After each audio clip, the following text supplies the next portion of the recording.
Chers membres de Vouloir la République, chers amis et sympathisants, chers curieux qui nous écoutez, soyons ensemble, en 2021, des bâtisseurs. 2020 fut l'année des souffrances, la maladie, la mort parfois, la détresse d'être seul, de l'isolement, la souffrance intérieure et surtout, aujourd'hui encore, l'incertitude causée par des décisions politiques complexes, incohérentes, incompréhensibles, incontrôlables et qui nous paraissent aussi injustes. C'est dans cette année et à travers ces souffrances que c'est aussi rappelé à notre monde que la vulnérabilité est la définition de l'être humain. Nous sommes tous semblablement vulnérables, grands ou petits, riches ou pauvres, quelles que soient nos origines, notre position sociale, notre religion, nos aspirations, nous sommes affectés de la même façon par les souffrances. C'est pour cela que nous sommes semblables. Et c'est pour cela que la fraternité doit être au cœur de la vie sociale. Rappelons-nous de grands événements qui ont sombrement marqué l'année 2020. Celle-ci a commencé par le ravage de l'Australie. 18 millions d'hectares sont partis en flammes, 1 milliard d'animaux sont morts. La planète a aussi connu une nouvelle fois des températures extrêmes, extrêmement chaudes, extrêmement froides. Tout ceci nous rappelant que le saccage écologique doit cesser.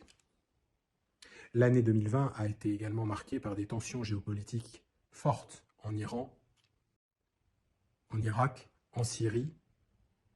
Le Liban a été endeuillé par la double explosion qui a quasiment ravagé la ville de Beyrouth. Le Brexit a finalement eu lieu.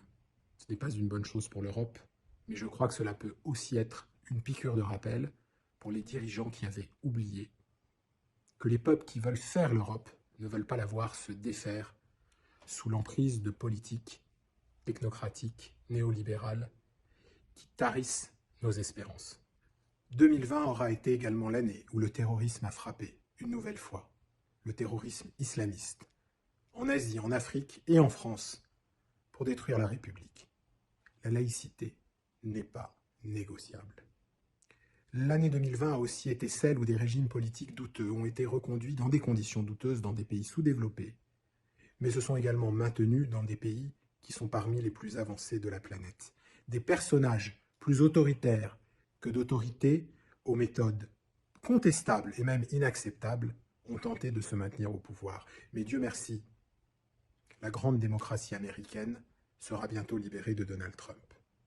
2020 a enfin été l'année où un homme, George Floyd, a été étouffé sauvagement, à terre, par la police américaine, pour être noir. 2020 a aussi été l'année où des femmes ont dû demander justice, réparation, et continuent de revendiquer une égalité réelle et réalisée.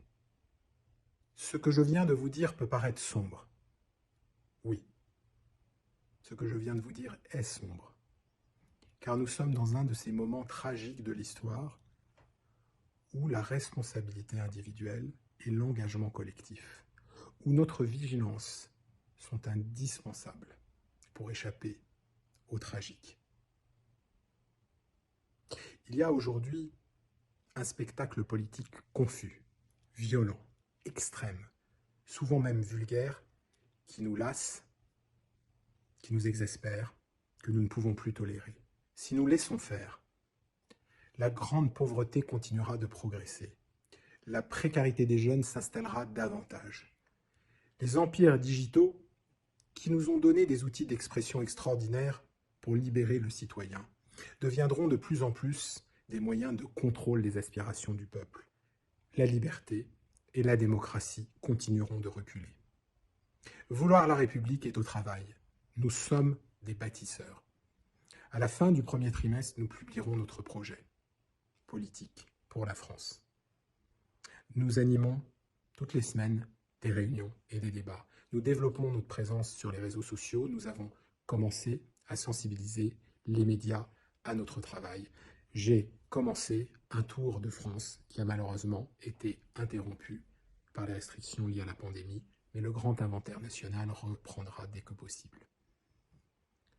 Vouloir la République discute chaque jour avec des associations, des mouvements citoyens, des clubs de réflexion, des partis politiques qui ont pris conscience de la nécessité de se transformer pour que naisse, le moment venu, au cœur de la gauche, une force politique d'opposition sociale, humaine, écologique. Je vous exhorte à tous vous mobiliser pour que nous puissions réussir cette grande ambition à un moment de gravité exceptionnelle. Je vous souhaite une bonne année, avec une santé de fer, un courage infini et l'espérance.